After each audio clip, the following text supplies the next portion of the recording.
इसकी माँ का ये तो मेरा बॉयफ्रेंड है। बॉयफ्रेंड पति है ये मेरा। ले फोन लगा इसकी माँ का ये तो मेरा बॉयफ्रेंड है। बॉयफ्रेंड पति है ये मेरा। ले फोन लगा इसको। ये अच्छा लगेगा करण। वो खड़ा है साला चिल्ला तीसरी के साथ। ये 16 सोमवार के सड़े हुए फल।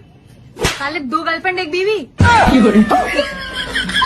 अमन थोड़ी सी तो शर्म कर ले। अमन पर इसका नाम तो अभिषेक है। अमन अभिषेक पर इनका नाम तो आकाश है।